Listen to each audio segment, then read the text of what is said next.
दाखवतो आणि यानंतर मी आता विनंती करतो पक्षप्रमुख आदरणीय उद्धवसाहेब ठाकरे यांना की छत्रपती शिवाजी महाराजांच्या पुतळ्यास पुष्पहार अर्पण करण्यासाठी आपण व्यासपीठावर यावं.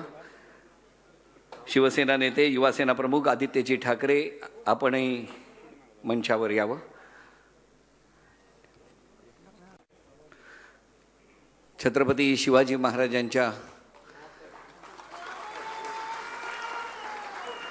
पुतळ्यास पुष्पहार अर्पण करण्याची विनंती करतो माननीय पक्षप्रमुख महाराष्ट्र राज्याचे मुख्यमंत्री उद्धवसाहेब ठाकरे यांना.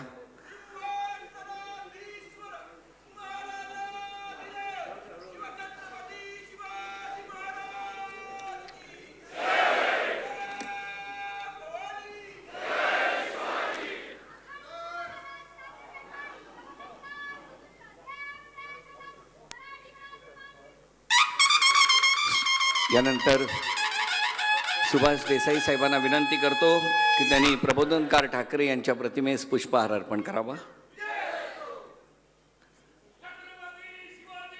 गजानन भाऊ कीर्तीकर यांना विनंती आहे त्यांनी हिंदुहृदय सम्राट वंदनीय शिवसेना प्रमुख बाळासाहेब ठाकरे यांच्या प्रतिमेस पुष्पहार अर्पण करावा. मासाहेबांच्या प्रतिमेस शिवसेना नेते संजयजी राऊत यांना विनंती करतो त्यांनी पुष्पहार अर्पण करावा. व्यासपीठावरील सर्व सन्माननीय नेते मुंबईच्या महापौर किशोरीताई पेडणेकर याही उपस्थित आहेत.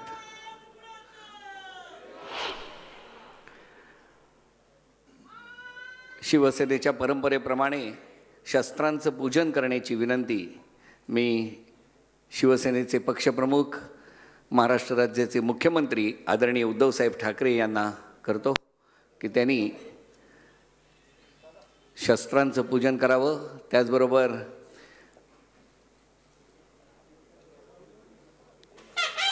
सर्व सन्माननीय नेते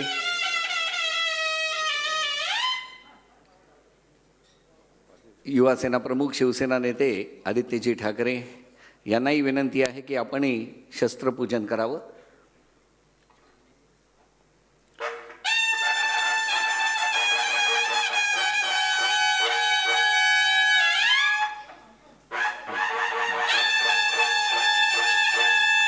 या शस्त्रपूजनानंतर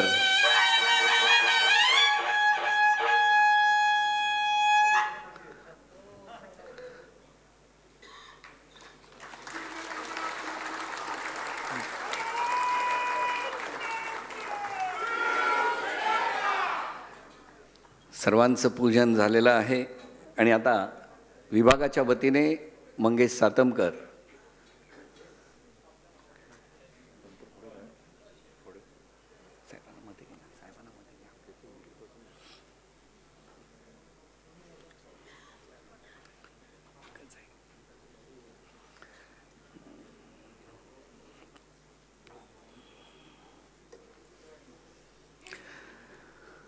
आपट्याची पानं परंपरेप्रमाणे सर्व सन्माननीय नेते पदाधिकारी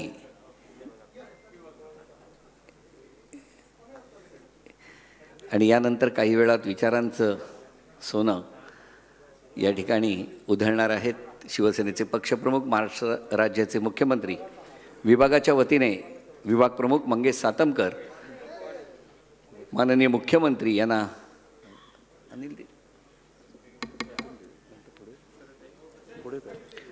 विभागाच्या वतीने आदित्यजी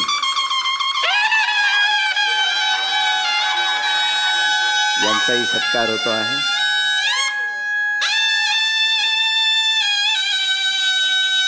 सर्व सन्माननीय नेत्यांना विनंती आहे की कृपया आपण आसनस्थ व्हावं.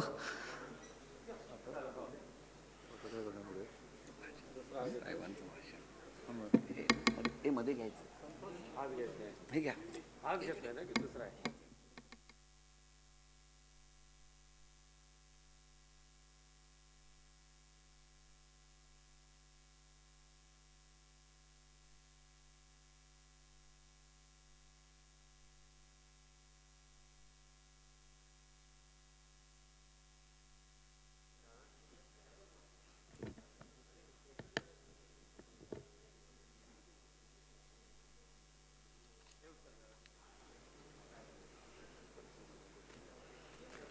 आपण सर्वजण हे विचारांचं सोनं लुटण्यासाठी कायम शिवतीर्थावर भेटत असतो आणि प्रत्येक शिवसैनिक हा या दिवसाची आतुरतेने वाट पाहत असतो. कुठलीही निवडणूक असू द्या किंवा निवडणूक नसू द्या, अहोरात्र 24 तास जर कोण काम करत असेल तर तो शिवसैनिक. 365 दिवस 24 तास कुणाचाही फोन येऊ द्या, शिवसैनिक हा त्याच्या मदतीला धावून जातो. आणि आपण बघितलेलं आहे की वंदनीय हिंदू हृदय सम्राट वंदनीय शिवसेना प्रमुख बाळासाहेब ठाकरे यांनी असे संस्कार केलेले आहेत. माननीय पक्षप्रमुख उद्धवसाहेब ठाकरे यांनी असा विचार आपल्याला दिलेला आहे की सातत्याने जे शक्य आहे ते बोला, आणि एकदा आपण बोललो की ते 100% आपल्याकडून कसं होईल यासाठी प्रयत्न करत राहा.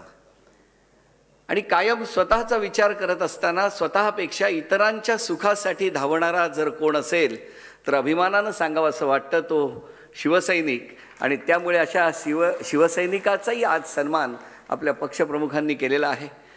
साऱ्या जगाचं लक्ष महाराष्ट्राकडे लागलेलं असताना आपल्याला अभिमान वाटेल असा क्षण होता तो की ज्या वेळेला आपल्या महाराष्ट्र राज्याच्या मुख्यमंत्री म्हणून पहिला नंबर जेव्हा सर्व मुख्यमंत्र्यांमध्ये येतो त्यावेळेला आपल्या प्रत्येकाचा ऊर भरून येतो.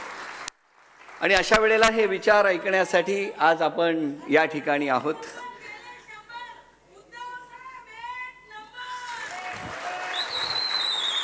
ही भावना प्रत्येक शिवसैनिकाची आहे, प्रत्येक सर्वसामान्य कुटुंबातल्या प्रत्येकाची आहे की खरंच जेव्हा उद्धवसाहेब या कोरोनाच्या संकटामध्ये येत होते आणि इथे आल्यानंतर प्रत्येकाशी संवाद साधत होते, तेव्हा प्रत्येकाला एक धीर मिळत होता, आधार वाटत होता की आपल्या घरातला कोणीतरी आज सर्वोच्च पदावर बसलेला आहे. कारण आपण बघितलेलं आहे की नम्रपणा हा संस्कारांच्या सोबत आपल्या पक्षप्रमुखांमध्ये आहे आणि त्या नम्रपणामुळे अनेकांना नमवण्याची ताकद ही आपल्या पक्षप्रमुख आणि महाराष्ट्र राज्याच्या मुख्यमंत्र्यांमध्ये आहे. आपण खूप भाग्यवान आहोत की अशा नेतृत्वाबरोबर आपल्याला काम करायला मिळतं आहे. अर्थात कायम संपूर्ण कुटुंब, ठाकरे कुटुंब हे सातत्याने साहेबांच्या सोबत असतंच. रश्मी वहिनी आज सभागृहात आहेत, आदित्यजी आहेत, आणि अत्यंत महत्त्वाचा आनंदाचा क्षण म्हणजे तेजसजींनी आता जे जे शोध लावलेले आहेत त्याच्यासाठी सुद्धा एकदा जोरदार टाळ्या वाजवून आपण त्यांचंही अभिनंदन करूया. कारण प्रत्येकाला अभिमान वाटेल असेच हे सगळे आनंदाचे क्षण. आणि आता ज्या क्षणाची आपण आतुरतेने वाट पाहत आहोत, जो विचार आज आपल्याला देणार आहेत, आपण स्वागत करूया. आणि मी आपल्या सर्वांच्या वतीने विनंती करतो महाराष्ट्र राज्याचे मुख्यमंत्री शिवसेनेचे पक्षप्रमुख आदरणीय उद्धवसाहेब ठाकरे यांना की त्यांनी या ठिकाणी आपले विचार प्रकट करावे.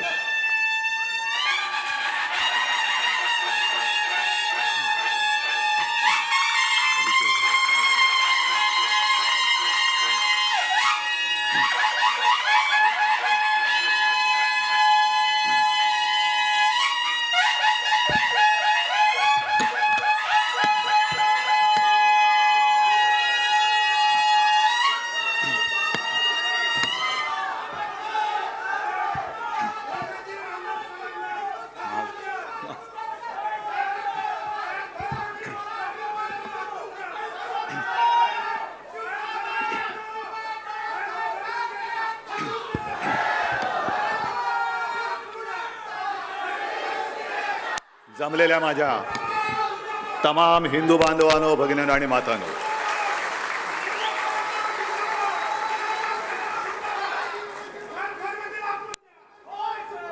विजयादशमीच्या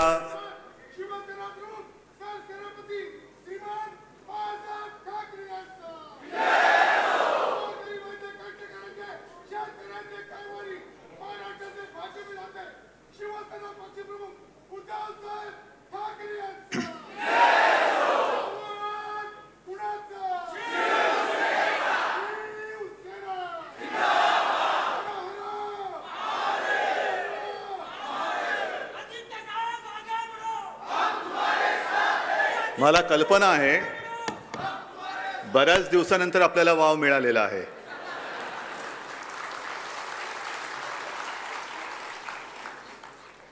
आवाज तसा कोणी आपण आपला दाबू शकत नाही आणि आवाज दाबणारा अजून नाही, कधीच जन्माला येऊ शकत नाही.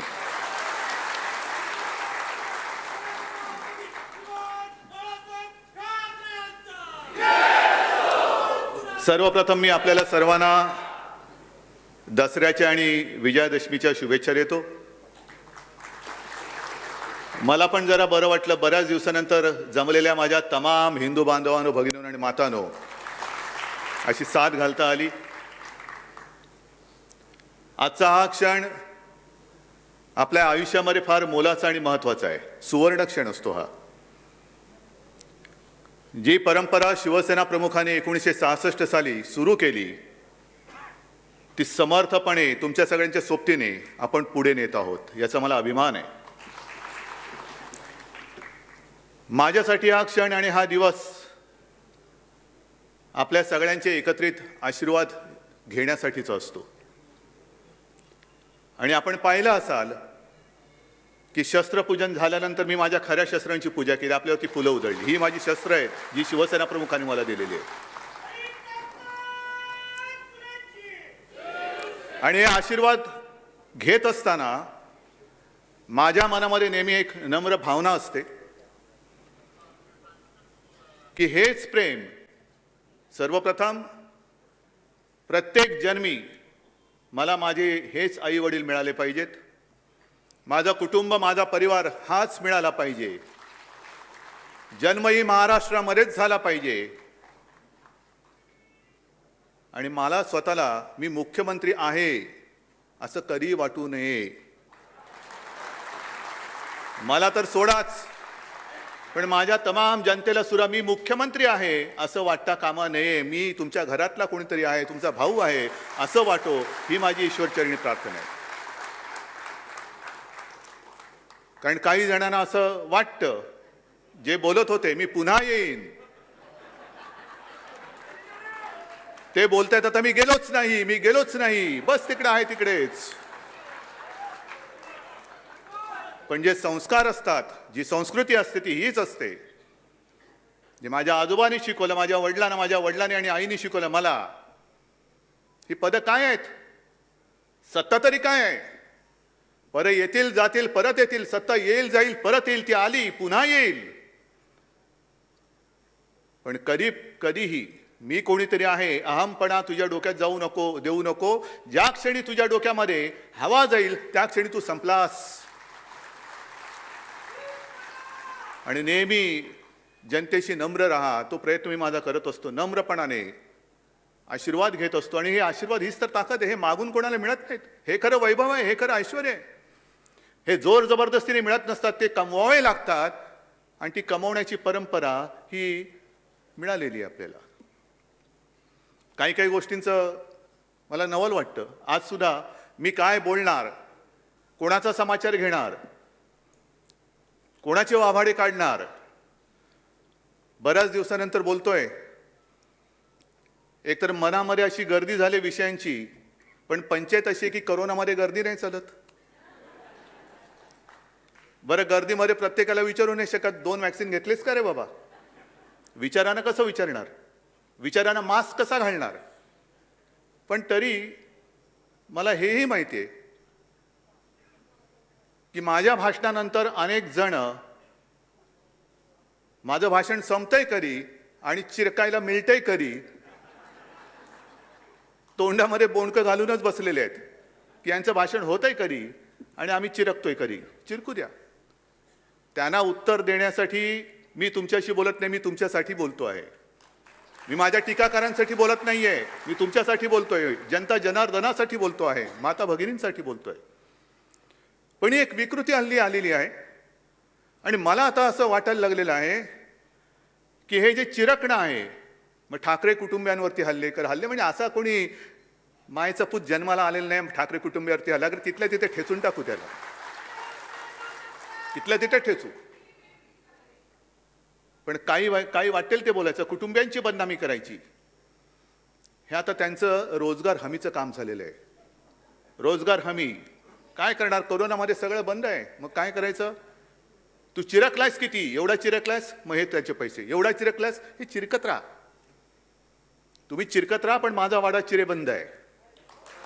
माझा वाडा चिरेबंद आहे. तक्रा मारा, मुसंड्या मारा, डोकी फुटतील, पण तडा नाही जाणार, अजिबात जाणार नाही. आणि मग वेगवेगळ्या प्रकाराने एक एक एक एक एक एक जे काय प्रयत्न चाललेले आहेत. आणखीन एक परवा बोललेले आहेत हर्षवर्धन पाटील की मी म्हणजे ते मी तर जाणं कधी शक्यच नाही, अजिबात नाही. माझं हे आहे तेच माझं घर आहे. हर्षवर्धन पाटील अनाहूतपणाने बोलून गेले की भाजपात का गेलो. खरं म्हणजे मला असं वाटतं अशी जी काही लोक आहेत ना भाजपात गेलेली, ती भाजपाची ब्रँड अँबॅसेडर झाले पाहिजेत. माहिती आहे, टी व्हीवरती जाहिराती येतात. हल्ली टी व्ही बघायला वेळ नाही मिळत, येतात की नाही तशा जाहिराती आता एक कोणतरी गोरा माणूस दाखवतात आणि मग त्याच्या तोंडात हिंदी डब करून टाकतात. पहिले तो मुझे नींद की गोली खाकर भी नींद नहीं आती थी,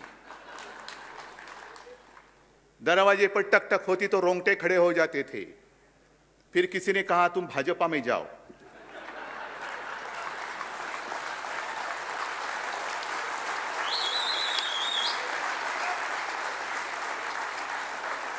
अब भाजपा पे जाने के बाद मैं कुंभकर्ण जैसी नींद सो सकता हूं, दरवाजे पर ठोका तो भी उठता नहीं हूं. ही काय लायकीची माणसं आणि ही आपल्या अंगावरती येत आहेत, आपल्याला आव्हान देत आहेत. हिम्मत असेल तर अंगावर या. अंगावर हा, आम्ही कोणाच्या अंगावर जात नाही, पण कोणी आलं तर आम्ही सोडत नाही. आम्ही कशाला येऊ तुमच्या अंगावरती? काय आहे तसं? लायकी तरी आहे का? पात्रता तरी आहे का? पण हीच शिकवण आम्हाला शिवरायांनी आणि शिवसेना प्रमुखांनी दिलेली, हे विसरू नका. आणि अंगावर आल्यानंतर शिंगावर घेण्याची भाषा करणार असाल तर स्वतःमध्ये हिम्मत आणि धमक असेल तर, आणि तर द्या. ईडी, सीबीआय, इन्कम टॅक्सच्या माध्यमातून देऊ नका. मी सुद्धा आज पक्षप्रमुख म्हणून जर आव्हान द्यायचं झालं तर माझ्या या मर्द शिवसैनिकांच्या माध्यमातून देईन, त्यांच्या ताकदीवरती देईन. मुख्यमंत्री म्हणून देणार नाही. नाहीतर आव्हान द्यायचं आणि पोलिसांच्या मागे लपायचं, ह्याला नामर्द म्हणतात. हे मर्दाचं लक्षण नाही, हिंदुत्वाचं तर नाहीच नाही, अजिबात नाही. पण काय काय जणांची वक्तव्याची मी 2 वक्तव्य तुम्हाला मी सांगितली. तसंच आणखीन एक विषय आहे. हिंदुत्व तर आहेच, विजयादशमी म्हटल्यानंतर हिंदुत्वाची विचारधारा तर आलीच. आज 2 मेळावे असतात, एक आपला आणि दुसरा RSSचा.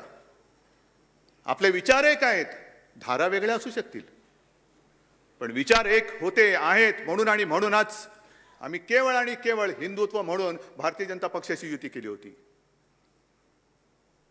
ज्यांना अजूनही वाटते मी मुख्यमंत्री, मी म्हणजे ते आहेत, राहिला असतात. जर तुम्ही शिवसेनेला दिलेलं वचन मोडलं नसतं तर कदाचित आज नाही तर उद्या तुम्ही सुद्धा मुख्यमंत्री परत झाला असतात, पण तुमच्या नशिबात नव्हतं. म्हणून तुम्ही वचन मोडलं. आणि मी हे पद स्वीकारलं, एका जबाबदारीने स्वीकारलं की केवळ आणि केवळ मी माझ्या पित्याला दिलेलं वचन म्हणून मी हे पद स्वीकारलं. शिवसेना प्रमुखांना दिलेलं वचन, तसं म्हटलं तर ते वचन अजून पूर्ण झालेलं नाही. मी त्यांना सांगितलं तुमचा शिवसैनिक मी मुख्यमंत्री करून दाखवीन, आणि तो मी दाखवीनच.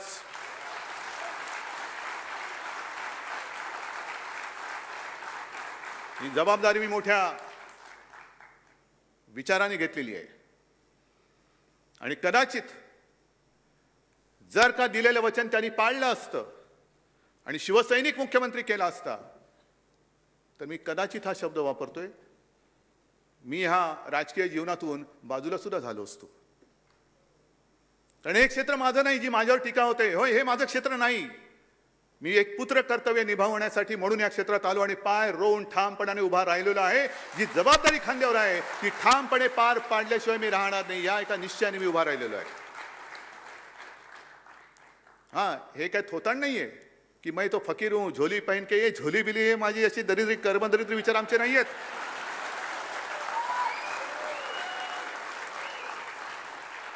हे विचार आमचे नाहीत. पण जे 2 मेळावे मी म्हटले त्याच्यात आज सकाळी RSSचा मेळावा झालेला आहे, आता आपला मेळावा होतोय. हिंदुत्व ही विचारधारा एक आपल्या दोघांमध्ये समान आहे, एक धागा समान आहे. आणि हिंदुत्व म्हणजे काय, मला मोहनजींना सांगायचं की मोहनजी माफ करा, मी जे काय बोलणार आहे ते कृपा करून मी तुमच्यावरती टीका करतोय असं समजू नका. पण तुम्ही जे काय सांगत आहात आणि मी जे काय सांगतो आहे ते जर का आपलीच माणसं ऐकणार नसतील तर ही मेळाव्याची थेर करायची तरी कशाला.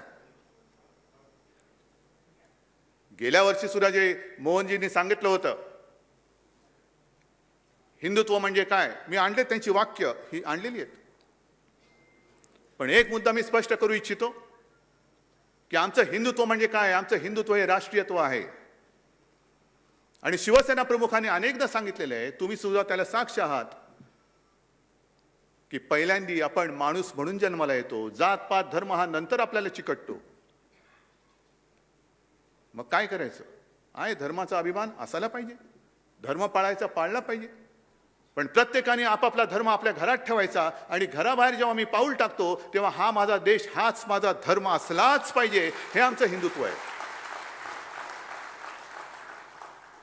पण हा विचार आमचा आहे, ही शिकवण आम्हाला दिलेली आहे.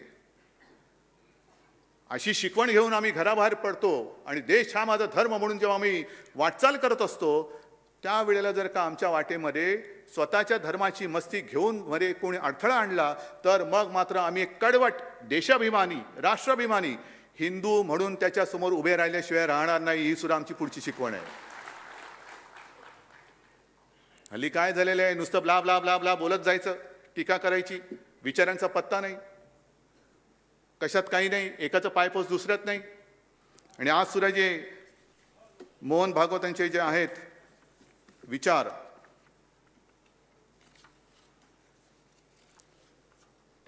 त्यांनी म्हटलेलं आहे, हे गेल्या वेळेचं पण थोडंसं मी आणलंय, की हिंदुत्व म्हणजे काय. आणि खरं आहे, काय त्याच्यात काही चूक नाहीये, की या आपल्या देशामध्ये सर्वांचे पूर्वज हे एक होते. आता एकदम पूर्वजापर्यंत खूप जात नाही, तर माकडापर्यंत पोहोचू आपण. पण या देशापुरता जरी विचार करायचा झाला तर सर्वांचे पूर्वज एक होते, आहेत. हे जर आपल्याला मान्य असेल तर मग विरोधी पक्षांचे पूर्वज काय परग्रहावरनं आले होते का. आता जे काही शेतकरी आंदोलन करतायत त्यांचे पूर्वज काय परग्रहावरनं आले होते काय. लखीमपूरला जे शेतकरी दिवसा ढवळ्या मारले त्यांचे पूर्वज काय परग्रहावरून आले होते. हा जो काही विचार आहे की आपण सगळे एक आहे, हिंदुत्व म्हणजे काय, आम्ही दुसऱ्याचा द्वेष मत्सर करत नाही, पण हे जे दिवसा ढवळ्या दिसतंय हे मोहनजी तुम्हाला तरी पटते का, तुम्हाला तरी मान्य आहे का. आणि मी जनतेला विचारतोय, तुम्हाला तरी हे मान्य आहे का. जे मी शस्त्रपूजा म्हणून तुमची पूजा केली, सर्वसामान्य माणसाला मला हेच सांगायचं आहे की अरे तू सगळ्यात ताकदवान माणूस आहेस. तुझ्या हातामध्ये जे शस्त्र आहे, लोकशाहीने दिलेले शस्त्र, ते आहे मत. आणि हे मत एका क्षणात रावाचं रंक आणि रंकाचं राव करू शकतो, एवढी ताकद तुझ्या हिंमत तुझ्या मनगटामध्ये आहे. तू कशाला कमजोर आहेस, कशाला तू दुबळा नाही आहेस. त्याच्यानंतर त्यांनी जे काय पुढे सांगितलेले आहे, एक तर आज हिंदू राष्ट्र हा शब्द जेव्हा संघ वापरतो तेव्हा त्यामध्ये सत्ता पिपासूपणा नसतो, त्यामध्ये सत्ता मिळवण्याची लालसा नसते, तर सर्व समावेशक अर्थाने हा शब्द संघ वापरत असतो. सत्तेसाठी संघर्ष करताना विवेक वापरावा, वैचारिक लढा हवा, युद्ध नको. मग तुमच्या विचारधारेतून, तुमच्या वर्गातून जे आता लोक बाहेर पडलेले आहेत आणि सत्ता काबीज करून बसलेली आहेत, त्यांना ही शिकवणी परत लावा जरा एकदा. सध्या जो काय सगळा खेळ चालू आहे, वाटेल ते करायचं, पण मला सत्ता पाहिजे. व्यसनाधीनता जी हा जो एक प्रकार आहे, अंमली पदार्थ हा एक वेगळा भाग झाला, त्याचा तर नायनाट केलाच पाहिजे. पण सत्तेचं व्यसन हा सुद्धा एक अंमली प्रकारच आहे. अगदी बाजार उद्यान समित्यांपासून लोकसभेपर्यंत माझ्याच अंमलाखाली पाहिजे, हा सुद्धा एक अंमली प्रकारच आहे. आणि ह्या अंमली प्रकाराचा बंदोबस्त कोण करणार, कोणी करायचा. आज ज्या पद्धतीने एक एक प्रकार चाललेले आहेत, का वाटेल ते कर. आता झालं, पुढच्या महिन्यात तुमच्या आशीर्वादाने ह्या आपल्या हक्काच्या सरकारला 2 वर्ष पूर्ण होतील. अनेक प्रयत्न केले, फोडण्याचे प्रयत्न केले, पाडण्याचा प्रयत्न केले. मी तर आज सुद्धा सांगतो, हिंमत असेल तर पाडून दाखवा. आज पण सांगतो मी. पण तसं करून पडत नाही. मग आपल्याकडे तो खेळ आहे ना, छापा की काटा. छापा टाकायचा आणि काटा काढायचा.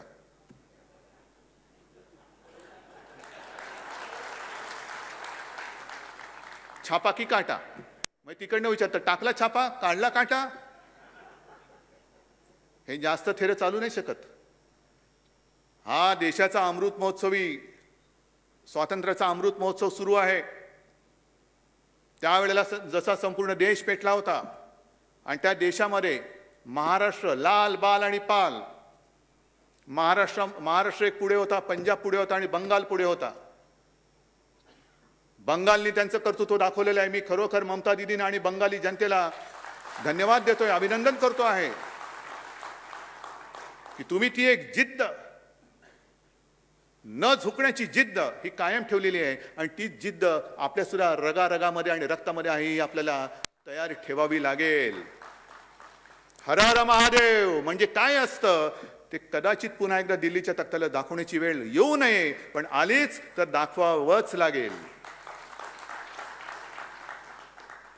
मग हा सत्ता पिपासूपणा नाहीये. वैचारिक लढा ठीक आहे ना, ह्याच्यात कुठला विचार आहे? म्हणजे मला दुःख राग हा काय येतो? तर मगाशी मी जो उल्लेख केला, तोंडामध्ये बोंडकं घालून बसले असतील शिवसेनेला बदनाम करणारी लोक, अरे जर का 92-93 साली शिवसैनिक हे मर्द उतरले नसते तर तुमची बोंडकं आणि तुम्ही कुठे असतात तर आता कळलं तरी असतं. एक जो माहितीच्या अधिकारामध्ये माहिती मागवली गेली की या देशामध्ये हिंदुत्व धोक्यात आहे का, हिंदुत्वाला धोका आहे का, आणि केंद्रीय गृहमंत्र्यांनी सांगितलं, गृह मंत्रालयाने सांगितलं की हिंदुत्वाला तसा धोका नाहीये. याच तर दिवसाची आणि याच क्षणाची वाट बघत होतो आपण. पण हिंदुत्वाला आता धोका नाहीये म्हटल्यानंतर आता खरं हिंदुत्व हे धोक्यामध्ये आहे आणि ते परक्यांपासून नाही, तर हे उपटसुंब नव हिंदू जे उगवलेले आहेत त्यांच्यापासून त्यांना खरा धोका आहे. राजनाथ सिंग आणि परवा तो एक वाद म्हणजे विधान एक वादग्रस्त झालं की सावरकरांबद्दल त्यांनी केलेले विधान कशाला जात आहे? सावरकरा शब्द उच्चारण्याची आपली लायकी तरी आहे का? गांधीजी उच्चारण्याची आपली लायकी तरी आहे का? गांधीजी समजलेत का सावरकर समजलेत? महिलांवरती जे काय अत्याचार वाढत आहेत, मी शिवाजी पार्कच्या दसऱ्या मेळाव्यात 2-4 वर्षापूर्वी बोललो होतो, माय मरो आणि गाय जगो हे आमचं हिंदुत्व नाही. काय तेव्हा उन्माद माजला होता सगळीकडे, झुंडबळी झुंडबळी, आणि त्याच्यावरही भागवत बोललेत की झुंडबळी घेणारे हे हिंदूच नाही आहेत. मग हे हिंदुत्व आहे तरी काय? कोणी शिकवायचं, कोणाला शिकवायचं आणि कोणाकडून शिकायचं? जर हिंदुत्वाला धोका नाही आहे हे आजचं जर का सत्य असेल, तर मग जेव्हा हिंदुत्वाला धोका होता त्यावेळेला एकच मर्द, ते म्हणजे एकमेव हिंदू हृदय सम्राट शिवसेना प्रमुख बाळासाहेब ठाकरे हा हिंदुत्वाच्या दुश्मनांसमोर उभा राहिला होता. हिंदुत्वाच्या दुश्मनांसमोर उभा राहिला होता. काय कसली पर्वा नाही केली. अनेक धमक्या आल्या, उडवून टाकू. अरे काय उडवून टाकू? त्यांनी जे सांगितलं होतं की धमक्या येत आहेत, पण ज्या रंगाची गोळी माझ्या शरीराला स्पर्श होऊन जाईल तो रंग या हिंदुस्थानातून आम्ही पुसून टाकल्याशिवाय राहणार नाही. कोणामध्ये धमक होती, कोणामध्ये हिंमत होती? 92-93 साली जेव्हा पूर्ण मुंबई पेटली होती, इतरही ठिकाणी दंगली झाल्या होत्या, कोण रस्त्यावरती उतरलं होतं? कोणी घेतली होती जबाबदारी? बाबरी पाडल्यानंतर सुद्धा सगळे लोक आज जे छाती काढून पुढे जात आहेत ते तेव्हा शेपटे त्यांना आहेत की नाही एवढ्या आतमध्ये गेलेल्या शेपट्या कापत कापत कापत बिळामध्ये लपले होते. आज शेपूट आणि छाती पुढे काढून सांगताय. थरथरत थरथरत होतं ते, बोलायची कोणाची हिंमत नव्हती. आणि तेव्हा शिवसेना प्रमुख बोलले होते, गर्व से कहो हम हिंदू है. आणि तेव्हाही मुंबई वाचवली होती ती पोलिसांच्या मदतीने नाही, लष्कराच्या नाहीच नाही. पोलीस आणि लष्कर हे शिवसैनिकांना पिटत होते. मला आठवत आहे कुर्ला चेंबूर भागातली कुठली तरी झोपडपट्टी असेल, मी गेलो होतो तिकडे. एका झोपडीत गेलो, अंगावरती शहारा आला माझ्या. संपूर्ण झोपडी म्हणजे घर उद्ध्वस्त झालेलं, गॅस सिलेंडर पडलेला आहे, कपडे पडलेले आहेत, बांगड्या फुटलेल्या आहेत, रक्ताचा सडा पडलेला आहे. मी विचारलं शिवसैनिकांना, काय रे काय झालं इकडे? तर नाही, इथल्या महिलेला घरात कोणी नाही असं बघून हे जे हैवान होते ते उचलून नेत होते. घरामध्ये कोणी नव्हतं, कारण घरातले सगळे जे पुरुष होते ते कामासाठी बाहेर गेलेले. मग ते म्हणाले, नाही आमच्या जेव्हा लक्षात आलं तेव्हा आम्ही घुसलो. मग त्यांच्याकडे कोयते, तलवारी सगळ्या काही गोष्टी होत्या. म्हटलं तुम्ही काय केलं? मग त्याला बाजूला मला नेलं. एक सिंगल ब्रिक वॉल ज्याला म्हणतो ना, ती अशी अर्धवट पडलेली होती. तर त्यांनी मला सांगितलं की धक्के मारून आम्ही ह्या भिंतीला पाडलं आणि त्या विटा घेऊन त्यांच्यावरती मारले, तेव्हा ते पळून गेले. हा माझा मर्द शिवसैनिक आहे, हा मर्द शिवसैनिक. कोणतरी एक तरी होता तिकडे, कोणतरी तिकडे हजर होता. आणि तोच शिवसैनिक केवळ तुमची आज पालखी वाहत नाही म्हणून भ्रष्टाचारी झाला, त्याच्यावरती आरोप करताय. मागेही मी सांगितलं, आज सुद्धा सांगतोय, होय आम्ही पालखीचे भोई आहोत, जरूर आहोत, पण ती आमच्या राष्ट्रभक्तीची, देशभक्तीची आणि हिंदुत्वाची पालखी आहे. तुमची पालखी वाहणारे आम्ही भोई नाही आहोत. मानाची पालखी ती माझ्या देशाची असेल, माझ्या भारत मातेची आहे. पण तुमच्या पक्षाच्या पालख्या वाहण्यासाठी या शिवसैनिकाचा जन्म झालेला नाही. देव, देश आणि धर्मासाठी या शिवसैनिकाचा जन्म झालेला आहे. पण तो शिवसैनिक तुम्ही भ्रष्ट ठरवून टाकता. का? तर तुमच्या पालख्या वाहत नाही. हे आमचं हिंदुत्व नाही. वाईट काळामध्ये सोबत असलेला आपला सहकारी, आपला सोबती तेव्हा चालत होता. म्हणजे हर्षवर्धन पाटील आज तुमच्यात भाजपात आल्यानंतर एकदम पवित्र झाले. हे गटाराचं पाणी तुमच्यात टाकलं तर गंगा, आणि ते पाणी दुसरीकडे टाकलं तर गटार गंगा. हे जी काही थेरं चाललेलं नाही, हे हिंदुत्व नाहीये. कोणाच्याही कुटुंबावरती, वैयक्तिक पत्नीवरती, मुलांवरती खोटे आरोप करणं हे हिंदुत्व नाही. ह्याला नामर्द किंबहुना अक्करमाशापणा म्हणतात. मर्द कसा, शिवराचं नाव घ्यायचं तर मर्दासारखा समोर गेला पाहिजे. कोणाच्या तरी आडून लपून हल्ले करायचे आणि मग तो मी नव्हेच, शंड आहेस तू. माफ करा जरा थोडीसं, एवढ्या वर्षानंतर काहीतरी वडलोपार्जित जी संपत्ती शब्दांची आहे ती तरी वापरू द्या. आहे संपत्ती सगळी आहे माझ्याकडे. अगदी थोडेफार आजोबांचे शब्द ना पाठ आहेत, वडिलांचे तर आहेच आहेत. पण जरा माचा संस्कार आहे म्हणून ते वाचतायत. नाही तर फाडायला काही वेळ नाही लागत, फाडायला वेळ नाही लागत. पण तो शिवसैनिक तुमच्या लेखी आज भ्रष्ट झाला, त्याच्या मागे तुम्ही लागताय. मगाशी मी तुम्हाला सांगितलं की छापा का काटा, काटा कसा असतो हे एकदा बोचल्यानंतर कळेल. नशीबवान समजा अजून बोचत नाहीये, अजून बोचत नाहीये. पण सत्ता पिपासूपणा किती, प्रत्येक सगळ्या गोष्टी मला पाहिजेत. अरे घे ना बाबा. निवडणुका आल्यानंतर 2 पोटनिवडणुका, एक पंढरपूरची झाली आणि आता एक दुसरी लागले. पण दोन्ही पोटनिवडणुकांमध्ये यांच्याकडे स्वतःचे उमेदवार नाहीत. उपरे लागतात, उपरे. आणि जगातला मोठा पक्ष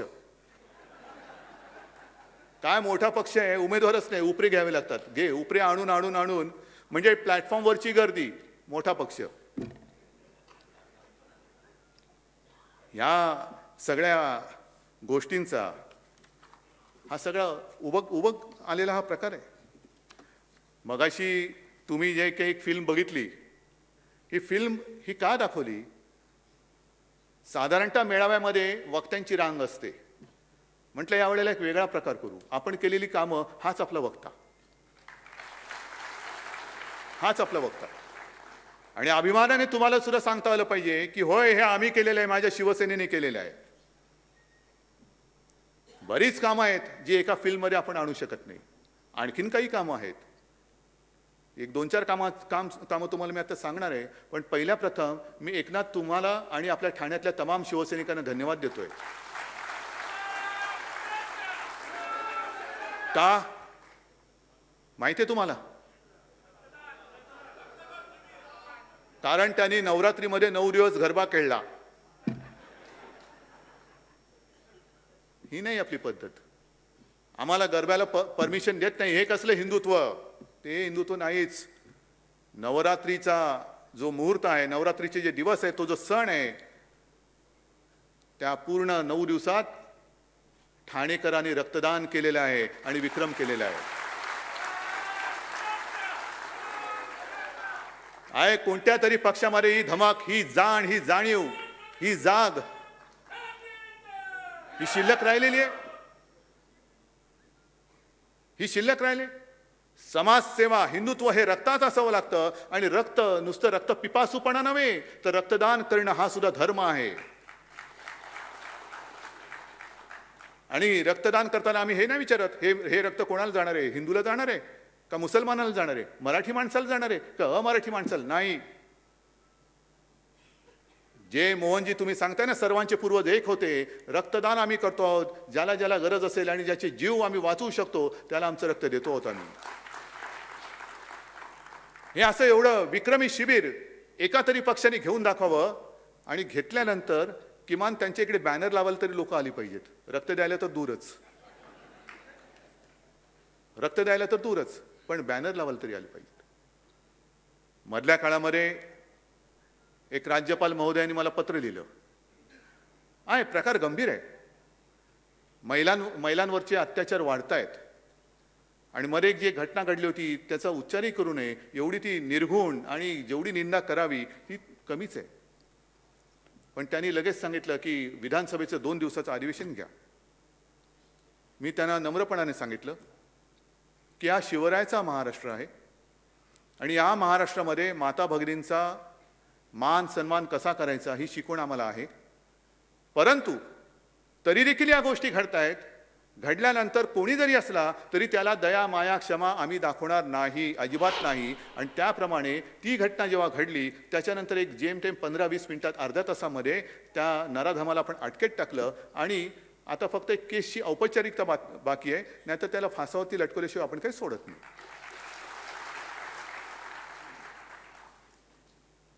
पण 2 दिवसाचं अधिवेशन घ्या म्हणून मी नम्र विनंती केली. तर त्यांना म्हटलं की महिलांवरचे अत्याचार हे तर देशभर वाढत आहेत आणि आपली संस्कृती एक आहे, हिंदुत्व आपलं सगळ्यांचं एक आहे, तर विधानसभेचं अधिवेशन कशाला? आपण मोदीजींना सांगा 2 दिवसाचं संसदेचंच अधिवेशन घ्या ना, आठवडाभरचं घ्या. तमाम सर्व माझ्या देशातले जे लोकप्रतिनिधी आहेत ते तिकडे येतील, आपापल्या राज्यातल्या काही गोष्टी तिकडे सांगतील, पण मात्र नुसती चर्चा, तोंडाची वाफ दवडली आणि निघून गेले असं होता कामा नये. पक्क काहीतरी एक ठोस आपण उपाययोजना काय करू शकतो हे ठरवलं गेलं पाहिजे.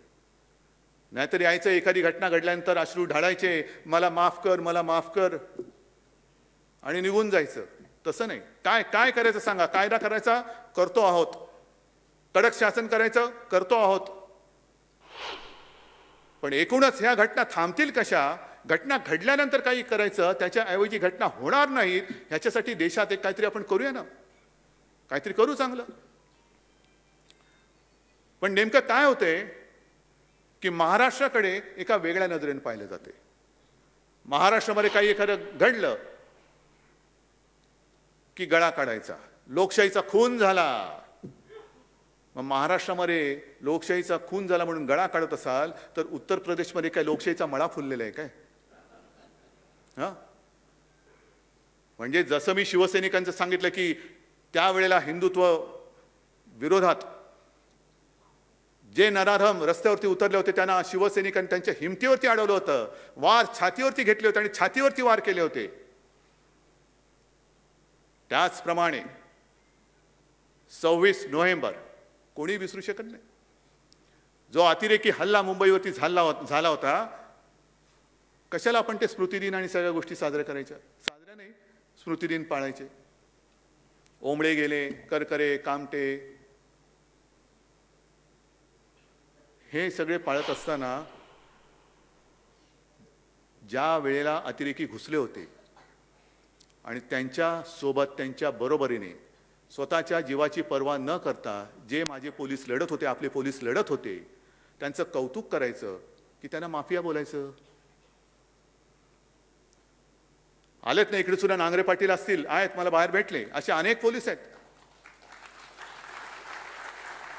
अनेक पोलीस आहेत. एक गोळी त्यांचा छेद घेऊ शकत होती, हृदयाचा नाही तर डोक्याचा. का राहिलं असतं? पण त्यांनी पर्वा नाही केली. जसा सैनिक तिकडे सीमेवरती लढतो त्याच जिद्दीने आणि त्याच हिमतीने लढणारे हे माझ्या महाराष्ट्राचे पोलीस आहेत. मला अभिमान आहे त्यांचा. पण अतिरेक्यांबरोबर लढणारे हे पोलीस केवळ तुम्हाला बोंबाबोंब करायला चालले आहेत. होळीला वेळ आहे, अजून शिमगा आहे, तुमच्या घरी 24 तास शिमगा असेल तर मी काही करू शकत नाही त्याला. आमच्याकडे कसे सणवार असतात, शिमगाही असतो, पण कधी नवरात्री असते, कधी दिवाळी असते, कधी गणपती बाप्पा येतात, म्हणजे शुभ असे पण सण असतात, पण काहींच्या घरी 24 तास शिमगा असतो.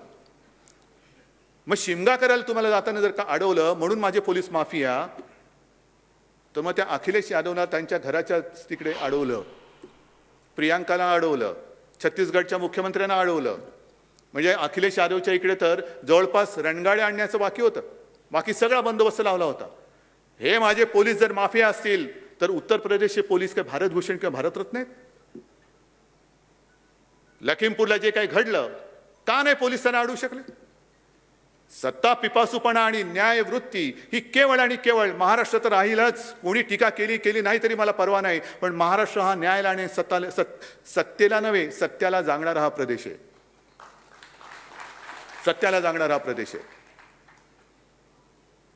पण नुसतं बेंबीच्या देठापासून ओरडत राहायचं की लोकशाहीचा खून झाला, ह्याचं ते झालं, त्याचं ते झालं. अरे देश खूप मोठा आहे आणि हा देश आज आपल्या स्वातंत्र्याचा अमृत महोत्सव साजरा करतोय. काय अमृत महोत्सव, याचं काय आपण केलेलं आहे?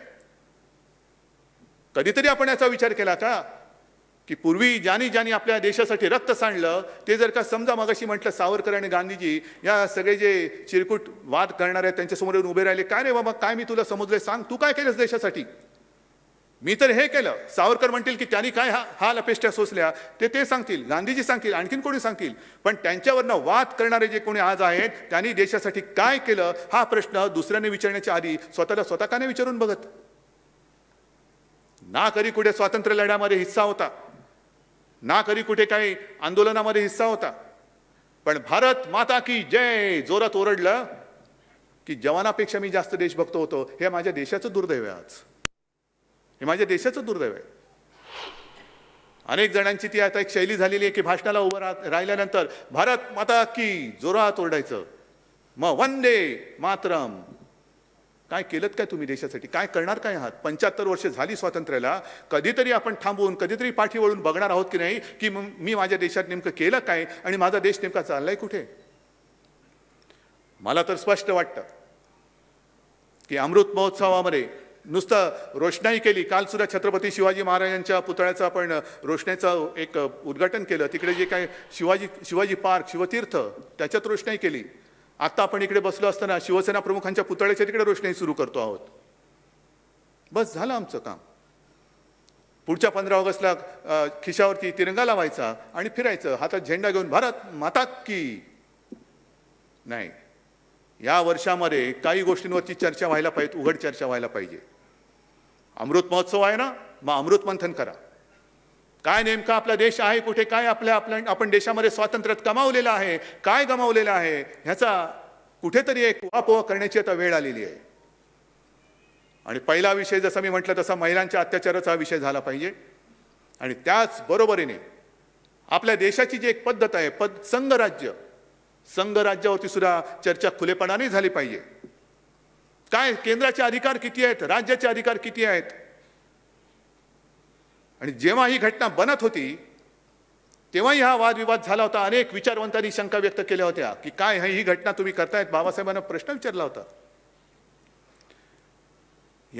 ही सगळी कलमं आल्यानंतर केंद्राच्या दडपणाखाली, केंद्राच्या खाली ही राज्य राहतील काय? केंद्र ह्यांना जगू देईल काय? कारण आपला देश जो झालेला आहे तो इंग्रजांच्या वेळेला, इंग्रजांच्या आधी तुकड्या ताकड्यामध्ये विभागला होता. नंतर सगळे येऊन आपण संघ राज्य म्हणून झालो. एक राज्य, भाषावार प्रांतरचना झाली. मग राज्याला अधिकार काय? केंद्रवरती राहील आणि राज्य खालती राहतील. आणि तेव्हा ठामपणाने बाबासाहेबांनी सांगितलं होतं की अजिबात होणार नाही. केंद्रा एवढीच सर्व राज्य देखील सार्वभौम आहेत आणि सार्वभौम राहतील. केंद्राला सुद्धा आणि राज्याला सुद्धा केंद्राबरोबरीचेच हक्क दिलेले आहेत. फक्त 3 गोष्टी ज्या आहेत त्या आणि त्याच वेळेला केंद्र राज्याच्या कारभारात हस्तक्षेप करू शकतो. तो म्हणजे 1 आणीबाणीजन्य परिस्थिती, 2 परकीय आक्रमण आणि 3 विदेशाबरोबर संबंध कसे असावेत हे ठरवण्याचं धोरण हे केंद्र सरकार घेऊ शकतं. अन्यथा जर केंद्राने राज्यांच्या कारभारात ढवळाढवळ केली तर ते घटनाबाह्य ठरेल. म्हणजे थोडक्यात घटनेची दुर्घटना होईल. कोण? नाही, हे चालू दिसतंय ना तुम्हाला. मग ह्याच्यावरती कोण बोलणार आहात की नाही? देशामध्ये, आणि पुन्हा एकदा सांगतो मी, हे मी बोलल्यानंतर याच्यावरती जे गल्ली बोळातले कायदे तज्ज्ञ आहेत ना, आपले टीकाकार, त्यांच्याकडनं मला उत्तराची अपेक्षा नाही. त्यांची उत्तर मी कचऱ्याच्या टोपलीत टाकून देईन. मला याच्यावरती देशातील विचारवंतांचे विचार पाहिजेत, विचारवंतांची मतं पाहिजेत, कायदे तज्ज्ञांची मतं पाहिजेत, त्यांचे सल्ले पाहिजेत. आणि होऊन जाऊ दे, एक उघड चर्चा होऊ दे. आणि मग त्या सगळ्या घटनेचा अभ्यास केल्यानंतर जर का आपल्याला कळलं की नाही केंद्र डोक्यावरती आहे, बसवा डोक्यावरती. पण जर का घटनेने आम्हाला राज्यांना सार्वभौम, केंद्र एवढंच दिलं असेल सार्वभौमत्व, तर मग मात्र केंद्राची लुडबुड ही रोजच्या कारभारामध्ये होता कामा नये, ती चालू दिली जाता कामा नये. हे देशातील सर्व राज्यांनी आता ठरवण्याची वेळ आलेली आहे. जो मी उल्लेख केला ना की सत्ता पिपासूपणा, हे सुद्धा एक व्यसन आहे. पण त्या व्यसनापायी, म्हणजे अंमली पदार्थामध्ये जर का नशा कोणाला करण्याची सवय लागली तर त्याच्यात त्याचं स्वतःचं आयुष्य आणि कुटुंब उद्ध्वस्त होतं. पण सत्तेची चटक, सत्तेचं व्यसन एकदा लागलं की कारण नसताना तुम्ही दुसऱ्याचे आयुष्य उद्ध्वस्त करताय, दुसऱ्याची कुटुंब आणि त्याचं घरदार उद्ध्वस्त करताय. हे व्यसन सगळ्यात वाईट आहे. आणि हे पहिलं ह्या देशातून उपटून टाकलं पाहिजे. हे उपटून टाकलं पाहिजे. पूर्वी तुम्हाला सगळ्यांना कल्पना आहे की मार्मिक ची सुरुवात झाली, त्यातनं शिवसेना कशी झाली, आणि त्याच्यात एक सदर सुरू केलं होतं शिवसेना प्रमुखांनी, वाचा आणि थंड बसा. माहिती आहे ना कोण? आता मार्मिक, त्या काळातले मार्मिक वाचणारे कोण आहेत का इकडे शिल्लक? आहात ना? आता ही बाकीची एवढी नवी पिढी आहे, वरती पण आहेत ना? नाही, तुम्ही सगळे या सगळ्या आजच्या शिवसेनेची पाळमुळं आहात. कारण तेव्हा थेट शिवसेना प्रमुखांच्या विचारातनं तुम्ही उभे राहिलेले आहात. वाचा आणि थंड बसा. काय सदर होतं? कसलं होतं सदर? आपल्याच राज्यात भूमिपुत्रांवरती जे काही हक्क हिरावले जात होते त्याच्यावरती ते होतं. आता एक दोनच गोष्टी मी तुम्हाला सांगतोय आणि पुन्हा तुम्हीच सांगायचं, वाचायचं आणि थंड बसायचं का? जो संघराज्याचा उल्लेख केला, देश आणि राज्य कसे संबंध पाहिजेत. मी मुख्यमंत्री आहे, हिंदुत्ववादी तर आहे, हिंदू तर आहेच, आणि मी विधानसभेत बोललेलो आहे. मला काय त्याच्याबद्दल लाज वाटण्याचं कारण नाही, लाज तर वाटूच शकत नाही, भीती तर अजिबात वाटत नाही. पण मुख्यमंत्री म्हणून सगळ्यांशी समानतेने वागण्याचा एक ते जे काही कर्तव्य असतं ते आम्ही करतो आहोत. आणि हीच शिकवण आमच्या हिंदुत्वामध्ये. दुसऱ्या कोणाचा द्वेष करायचा नाही. त्यावेळेचं एक उदाहरण सोडलं तर त्याच्यानंतर कधीतरी शिवसैनिकांनी कोणावर तरी उगाचच हल्ले केलेत का, दंगली केल्यात का? नाही ना. अंगावर आला तर शिंगावर घेऊ, हे त्याला म्हणतात. पण एक सत्ताधारी म्हणून सगळा देश माझा आहे, त्याच्यामुळे हे राज्य माझं, इकडे माझं राज्य आहे, माझ्या पक्षाचं राज्य आहे, म्हणून इकडे मी झुकता माप देणार. हे त्यांचं राज्य आहे, त्यांना मी हाकलून देणार, असं नाही चालणार. एक दोन गोष्टी ज्या मी तुम्हाला दाखवतो आहे, हे बघा. एक हे माहितीच्या अधिकारात मिळालंय, माहितीच्या अधिकारात मिळालेलं आहे. काय बातमी? केंद्रीय मंत्री सर्वानंद सोनोवाल यांचा फतवा, देशातील 11 बंदरांचा 75% CSR फंड गुजरातकडे वळवला. का महाराष्ट्र या देशाचा घटक नाहीये? दुसरे राज्य या देशाचा घटक नाहीये? 75% निधी. आणि त्याच्यात सुद्धा त्यांनी असं म्हटलेलं आहे की बऱ्याचशा संस्था, भाजप तसेच राष्ट्रीय स्वयंसेवक संघाशी संबंधित असलेल्या संस्थांना JNPTच्या CSR फंडातून कोट्यावधी रुपयांची खिरापत वाटल्याची गंभीर बाब माहिती अधिकारात समोर आलेली आहे. वाचा आणि थंड बसा. वाचा आणि थंड बसा. त्याच्यानंतर आणखीन एक आहे. काय झालं? कागद एवढे झालेले आहेत की ते काढायचे कुठले आणि काय करायचे तोच एक प्रश्न आहे. ठीक आहे, येईल, सापडेल. हा तिकडे एक वळवला. त्याच्यानंतर मी गेल्या दसऱ्या मेळाव्यात सुद्धा बोललो होतो की जणू काही संपूर्ण जगात माझ्या महाराष्ट्रामध्येच गांजा, चरस ह्याचा व्यापार तुफान चाललेला आहे. असंच सगळीकडे चाललेलं आहे. म्हणजे गेल्या वर्षी जे बोललो होतो तेच मी पुन्हा बोलतोय की जी आपली संस्कृती आहे, तुळशी वृंदावन, हल्ली आता तुळशी वृंदावनात जाऊन तिकडे चरस गांजाची वृंदावनं झालीत की काय, असं एक चित्र महाराष्ट्राचं हे देशात करायचं, जगात करायचंय. का करता नतद्रष्टपणा? का करता नतद्रष्टपणा? बरं, असं काही नाहीये की केवळ महाराष्ट्रामध्येच तुम्हाला हे सगळं सापडते. हे 2 बातम्या आणखीन एक म्हणजे मुंद्रा अदानी बंदराचा तपास करा, हे कोर्टाने सांगितलेलं. तिकडे करोडो रुपयाचा अंमली पदार्थांचा साठा सापडलेला आहे, करोडो रुपये. कुठे येतो हे मुंद्रा आणि अदानी बंदर? बरोबर आहे. त्याच्यानंतर असं काही नाहीये की आपले पोलीस काहीच करत नाही आणि तिकडने जी काही इकडे पाठवतात तेच करतात. तुम्ही इकडे चिमूटभर गांजा तुम्ही म्हणजे ते हुंगत असताना माझ्या पोलिसांनी 150 कोटी रुपयाची ड्रग्ज मुंबईत जप्त केलेली आहेत. 150 कोटी. तुम्ही चिमूटभर गांजा हुंगताय, हुंगा. कुठे हुंगायचे तिकडे तुम्हाला हुंगा. पण हे माझे पोलीस, माझ्या महाराष्ट्राचे पोलीस, काय यांचं शौर्य कमी आहे? काय सगळेच माफिया झालेत? असं काही नाहीये ना की केवळ महाराष्ट्रामध्ये सगळं काही, पण कोणाला तरी एक सेलिब्रिटी घ्यायचा आणि त्याला पकडला म्हणून ढोलकी वाजवायची, फोटो काढून घ्यायचे. पण हे माझे पोलीस, माझ्या महाराष्ट्राचे पोलीस धाडी टाकतायत, करोड रुपयाचा ड्रग्ज पकडून देत आहेत, पण त्यांच्याबद्दल कोणीच काही बोलायचं नाही. बातम्या फक्त एकच चालू, जामीन झाला का, जामीन झाला का, जामीन झाला का, नाही जामीन दिला. आणि दुसरी जी बातमी तुम्हाला सांगत होतो त्याच्यामध्ये सुद्धा हेच आहे. हे कॅगचे ताशेरे आहेत. हे कॅगचे ताशेरे काय आहेत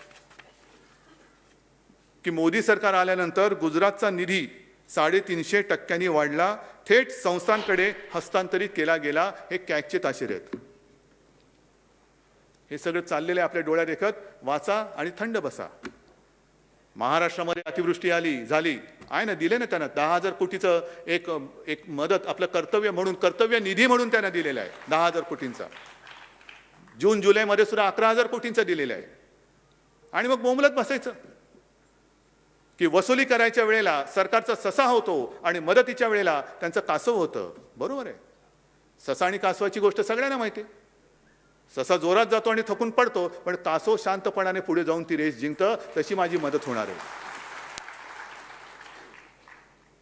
पण हे सगळं एका बाजूला चाललेलं असताना तिकडे मात्र कोणी ढुंकून बघण्याची हिंमतच नाहीये.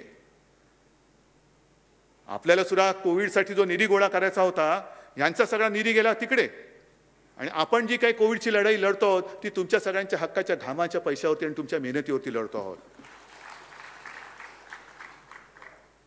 हे सगळं तुम्हाला मी का सांगतोय? बऱ्याच दिवसानंतर बोलायची संधी मिळालेली आहे.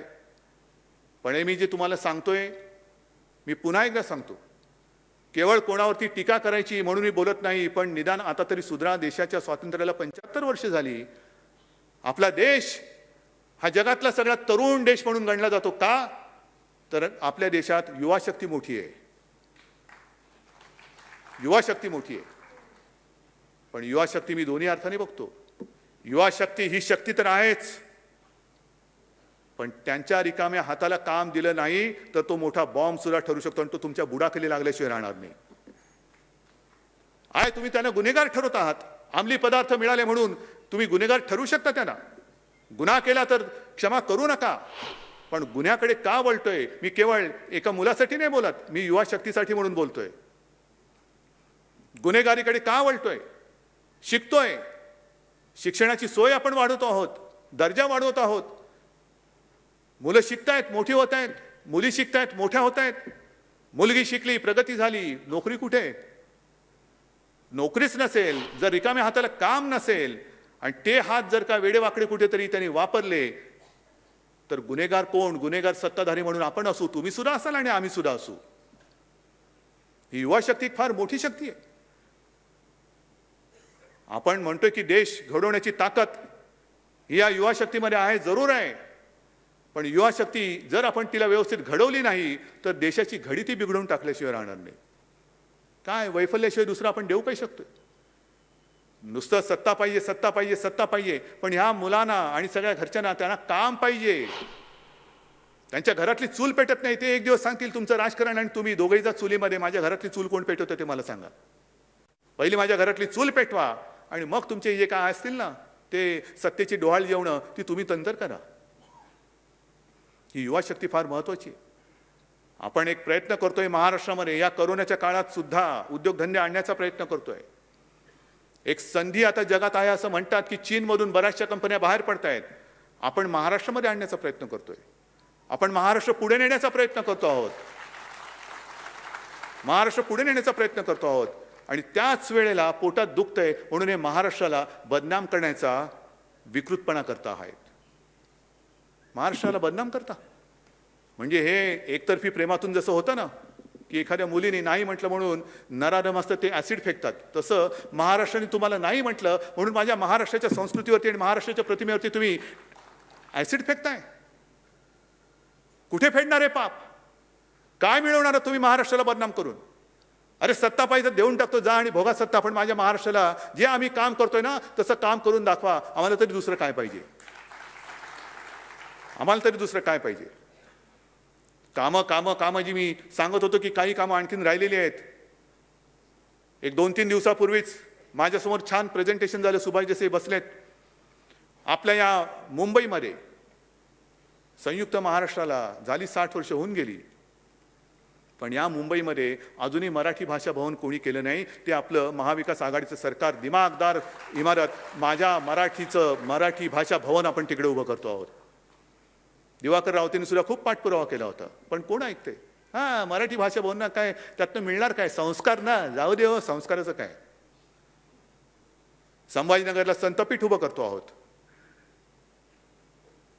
रेवस ते रेड्डी जो समुद्रमार्ग जो आहे तो आता आपण चौपदरी करतो आणि सिमेंटचं करतो आहोत. अनेक कामं सांगता येतील, पण विशेषतः मुंबईमध्ये जसं मराठी भाषा भवन करतो आहोत तसंच मराठी नाटकाचा इतिहास आणि त्याची वाटचाल सांगणारं मराठीचं रंगभूमी दालन सुद्धा करतो आहोत तिकडे चौपाटीवरती. वरळीला जागतिक दर्जाचं मत्स्यालय करतो आहोत. धारावीमध्ये तिथल्या लोकांचं तर पुनर्वसन करणारच, पण धारावीमध्ये जागतिक दर्जाचं आर्थिक केंद्र सुद्धा आपण करणार आहोत. घर तर पाहिजेच. घर दिल्यानंतर मगाशी जे म्हटलं घरातली चूल कशी पेटवायची? नुसती घर घर घर घर घर केलं तर घरघर लागेल, पण घरातली चूल नाही पेटणार. आणि म्हणून जागतिक दर्जाचं आर्थिक केंद्र सुद्धा धारावीमध्ये करतो आहोत.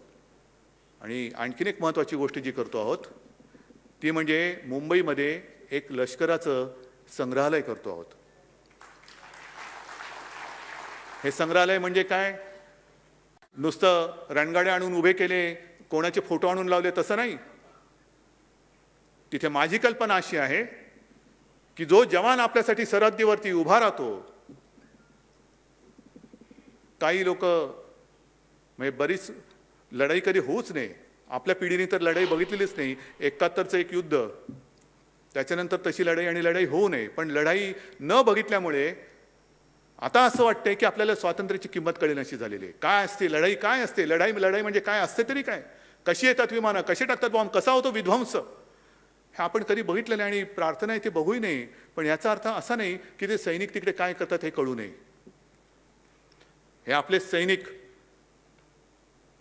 तिकडे प्रतिकूल परिस्थितीत, कडाक्याची थंडी असेल, अत्यंत उष्णता असेल, म्हणजे राजस्थानचं वाळवंट असेल किंवा सियाचेन असेल, -डिग्री टेम्परेचर असेल नाही तर प्लस असेल, त्याच्यामध्ये नुसतं म्हणजे थंड आहे म्हणून स्वेटर घालून उभा राहिला आहे आणि उष्णता वाढले म्हणून कोपरी घालून उभा राहिला असं नाही. तर मी तिकडे अशी दालना करणार आहे की थंड म्हणजे किती थंड? अगदी -20-30 वगैरे नको, नाही तर तिथेच माणसं पडतील आपली. पण एक थंड वातावरण करून जो सैनिक त्याचा पूर्ण युनिफॉर्म घालतो, म्हणजे काय घालतो, बुलेट प्रूफ जॅकेट असतं म्हणजे काय असतं, शिरस्त्राण म्हणजे काय असतं, तो काय काय अंगावरती घेतो, किती वजन असतं, ते जाऊन तिकडे उभे राहून दाखवायचं 5 मिनिटं. आणि समोर ते सगळं व्हर्च्युअल आता आपण करू सगळं की कसं कुठून सैनिक हल्ला करू शकतो, दुश्मन हल्ला करू कसा शकतो, काय होऊ शकतं, रणगाडा बसल्यानंतर कसा चालतो, हे सगळं तिकडे सुरू करायचं आहे मला. म्हणजे इथे बसून जे लोक उगाच काहीतरी भारत माता की करतात ना, त्यांना मला ते उत्तर द्यायचं आहे. नाही, लढ्यात तर सहभागी नव्हता, निदान म्युझियममध्ये तरी व्हा, नाहीतर म्युझियममध्ये लोकच तुम्हाला पाठवतील. थट्टा थट्टा थट्टा म्हणजे महिलांचा अपमान हा जो एक विषय आहे. किती लोक कोणत्या पक्षात मागे मी विधान परिषदेत पण बोललो होतो, तेच आज परत बोलतोय. अतिरेक्यांशी लढणारे माझे पोलीस हे माफिया ठरवता तुम्ही. देशासाठी म्हणजे आपल्यासाठी लढणारा सैनिक, त्यांच्या माता भगिनींची चेष्टा करणारी औलाद ही तुमच्या पक्षामध्ये आहे. त्यांना पहिले फेकून द्या बाहेर आणि मग आमच्यावरती बोला. पण हे देशभक्तीचं जे काही बीज आहे, येतील ना, मुलं येतील, त्यांना सुद्धा कळेल सैन्यात काय असतं. कळू द्या, नागरिकांना कळेल, वयोवृद्ध असतील त्यांना कळेल. ह्या अशा सगळ्या गोष्टी आपण या मुंबईमध्ये करतोय. आणि म्हणून मला असं वाटतं नम्रपणाने की बऱ्याच गोष्टी बोलायचे तेवढं मी बोललेलो आहे. आणखीन काही उगाच बोलत बसलो तर त्याला काय अर्थ राहणार नाही, लक्षात काहीच राहणार नाही. आणि मग आता ही वेळ आलेली आहे. मी बंगालचं जे अभिनंदन केलं, ती तयारी महाराष्ट्रामध्ये असायला पाहिजे आहे. कोणी किती वार करायला आला तर त्याची तलवार किंवा कोणतेही हत्यार असेल ते मोडून तोडून टाकून त्याचं पार्सल परत पाठवण्याची हिंमत आणि धमक तुमच्यामध्ये आहे. फक्त एकच काम करायचं, ज्याचा उल्लेख मी केला की आता हिंदुत्वाला धोका नाही, माझं मत आहे हिंदुत्व आता खरं धोक्यात आहे. कारण हिंदुत्वाची शिडी करून जे वर चढलेले आहेत ते आता इंग्रजांची नीती साधू शकतात. तोडा फोडा आणि राज्य करा. मराठी अमराठी वेगळे करतील, मराठीमध्ये जातपात आणून, समाज आणून त्या भिंती उभ्या करतील आणि वरती सत्तेची गाजरं खात बसतील. खायला देणार तुम्ही? मग शिवसेना प्रमुखांनी जो एक संदेश दिला होता, मराठेतर 96 कोळी 92 कोळी, स्पृश्य अस्पृश्य घाटी कोकणी, हा भेदाभेद गाडून मराठी माणसाची भक्कम एकजूट बांधा. आणि या एकजुटीबरोबर आणखीन एक एकजूट बांधायची, ती म्हणजे मराठी अमराठी हा भेदभाव गाडून हिंदूंची सुद्धा भक्कम एकजूट बांधा. मराठा ते तुका मिळवावा, महाराष्ट्र धर्म वाढवावा, तसा हिंदू ते तुका मिळवावा, हिंदुस्तान धर्म वाढवावा. जय हिंद, जय महाराष्ट्र. राज्याचे मुख्यमंत्री उद्धव ठाकरे यांनी दसरा मेळाव्याच्या माध्यमातून आज भाजपवर अगदी पहिल्या वाक्यापासून ते शेवटच्या वाक्यापर्यंत तुफान असा हल्ला चढवलेला आहे. जेवढे मुद्दे गेल्या अनेक दिवसांपासून चर्चेत होते त्या सगळ्या मुद्द्यांवरून त्यांनी भाजपवर हल्ला चढवलेला आहे. हिंदुत्वाचा मुद्दा जो सातत्यानं शिवसेनेला कोंडीत पकडण्यासाठी भाजपकडून वापरला जातो, त्यावर हिंदुत्व कुणाकडून शिकण्याची गरज नाही शिवसेनेला. शिवसेना हिंदुत्वादी आहे, हिंदुत्वादी राहील, हे त्यांनी अगदी निक्षून सांगितलंय. त्याचबरोबर केंद्रीय संस्थांच्या माध्यमातून जे वेगवेगळ्या तपास केले जात आहेत किंवा जे छापे टाकले जात आहेत त्याच्यावर सुद्धा त्यांनी छापा टाका आणि काटा काढा अशा प्रकारची रणनीती सध्या आखली जाते आणि त्याला बळी पडणार नाही हेही त्यांनी आज स्पष्टपणे सांगितलेलं आहे. त्यामुळे केंद्र विरुद्ध राज्य हा जो संघर्ष गेल्या काही दिवसांमध्ये सातत्यानं दिसतोय, तो संघर्ष सुद्धा आज त्यांच्या भाषणातून स्पष्टपणे आपल्याला जाणवत होता. राज्याचे माजी मुख्यमंत्री विरोधी पक्षनेते देवेंद्र फडणवीस यांच्यावर सुद्धा त्यांनी हल्ला चढवला. आणि त्याचबरोबर केंद्र आणि राज्य हे सार्वभौम आहेत आणि त्याचमुळे केंद्राचे अधिकार, राज्याचे अधिकार या सगळ्याचं मंथन होणं गरजेचं आहे. जर केंद्र राज्यांच्या मध्ये लुडबुड करत असेल तर ते खपून घेतलं जाणार नाही हेही त्यांनी आज केंद्र सरकारला बजावलेलं आहे. त्यामुळे दिल्लीला हे दाखवून द्यावं लागेल की आम्ही तुमच्या पुढे झुकणार नाही आणि हर हर महादेव नेमकं काय असतं हे दाखवून देण्याची वेळ असल्याचं सुद्धा त्यांनी स्पष्टपणे सांगितलंय. शिवाय शेवटचा मुद्दा अंमली पदार्थांच्या माध्यमातून जी कारवाई केली जाते अंमली पदार्थांची च्या संदर्भातली, त्याबद्दल सुद्धा सेलिब्रिटींना पकडायचं आणि ढोलकी पिटायची असं म्हणत त्यांनी एनसीबीच्या कारवाईवर सुद्धा सवाल उपस्थित केलाय. यासोबत या बुलेटिनमध्ये आपण एक छोटासा ब्रेक घेतोय. कुठे जाऊ नका, पहा फक्त न्यूज 18 लोकमत.